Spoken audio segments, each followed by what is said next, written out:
Welcome to the Edge of NFT, the podcast created by Jeff Kelly, Ethan Janney, and Josh Kirger, the podcast that brings you the top 1% of Web3 today and what will stand the test of time. We explore the nuts and bolts of the business side and also the human element of how Web3 is changing the way we interact with the things we love. This podcast is for the dreamers, disruptors, and doers who are pumped about this ecosystem and driving where it goes next.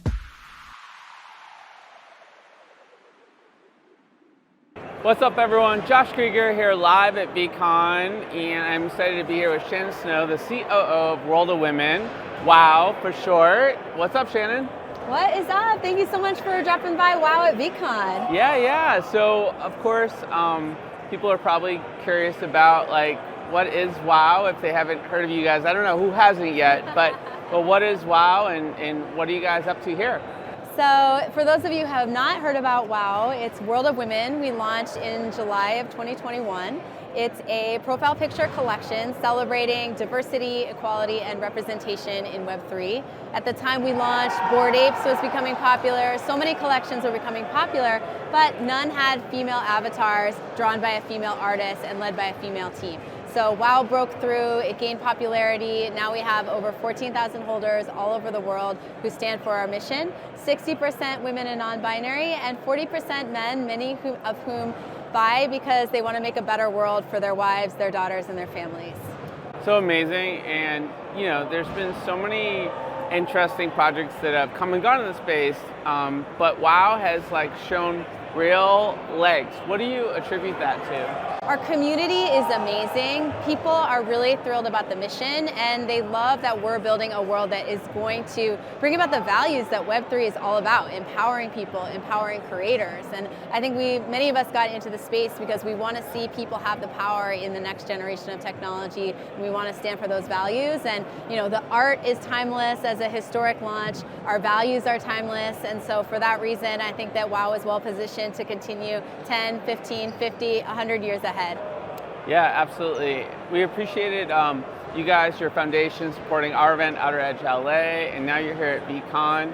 Why are these in-person events important to you, and sort of how are you sort of looking at these activations strategically? Yeah, we were honored to partner with you. We did an activation with our foundation, which is all about educating women and girls to enter Web3 in the metaverse. So anytime we can offer education to help people learn about the space and operate safely is incredible. And then here at Veecon, it's all about letting people know what we have next. We're really focusing on IP collaborations so that we can grow the brand. We're doing a sneak peek of World of Women Monopoly, an activation we're doing at Hasbro.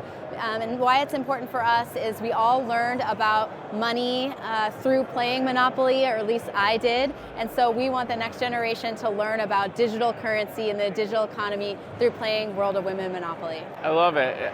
Immediately jumps in my head is rich dad, poor dad, but rich mom, poor mom, right? I think financial literacy across genders and is so important, especially in these changing, crazy times where we have to be really conscientious about what we do with our money and how we generate long-term wealth, right? Absolutely, and I think it's so exciting, the energy of Web3, the innovation that's happening, and it's happened at such incredible speed. And I think when things are happening and people have busy lives, we don't always take the time to say, is this inclusive to everyone? And so I think when I look back at the impact that WOW hopefully has on history, we took this moment to say, absolutely we want this technology to evolve, and we want it to be available for everyone, and creating that positive change.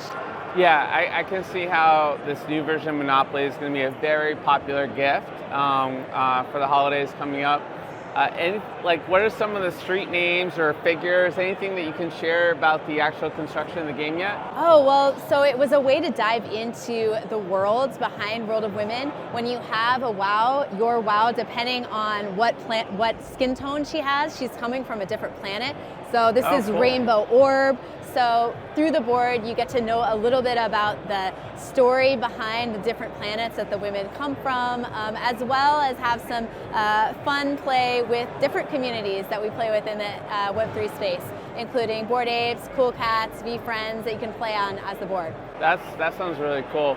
Yeah, it sounds like you're now, similar to what Gary was saying with VFriends, you're deepening that IP, the stories, the voices behind all these amazing women. Yeah, and I love that we're doing it as a brand, but then, for World of Women, you own the IP when you buy your WOW. We have the most permissive IP agreement found by a study of Galaxy Digital of any I was not NFT aware of that. That's in very the space. cool. Yeah, they did an audit, and there's a lot of different licenses for different reasons, but for WOW, we really wanted to make it so that you could build a brand with your WOW.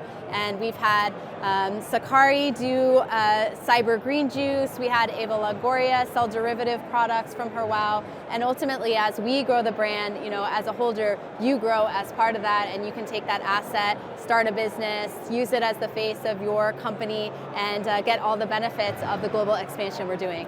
That's cool. And how do you sort of support these ventures? Like, is directly, indirectly? It's all about the visibility. Certainly through giving the rights is the number one, but we really try to support at our community events or events that we have all around the world. We often try to have the products that holders are making featured. So for example, community member Popple, she's doing a tea. She had WOW branded tea. She brought it to the meetup. Everyone was enjoying, getting excited that their WOWs were featured. Same thing for other WOW branded products we've really brought into the event so that people can introduce it to the community first, get that fan base, and then expand out.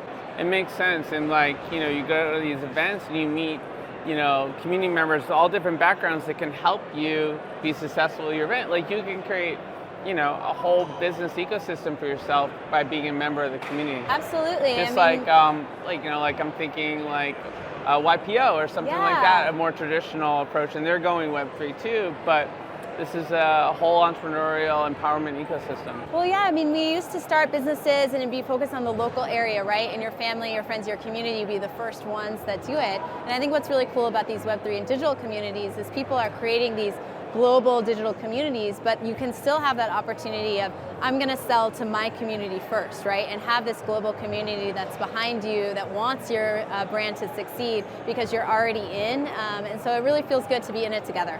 Yeah, it's like a venture studio, an accelerator, incubator, a community, a sort of customer discovery methodology, all in one. Absolutely. That's cool. Well, I'm really excited about the future of WOW, and for folks that want to sort of stay in touch with you guys, where do you recommend people go first? Well, we'd love to see you at worldofwomen.art, World of Women at Instagram, and World of Women NFT on Twitter. So, awesome. Thank you for spending some time with me. Likewise, we really appreciate it. The views and opinions expressed on the Edge of NFT podcast reflect solely those views and opinions of the show creators and its guests. We're learning as we go, just like you. Please make sure to do your own research. Our podcast is not financial advice. There are multiple strategies and not all strategies fit all people. You understand that you are using any and all information available on or through this podcast at your own risk.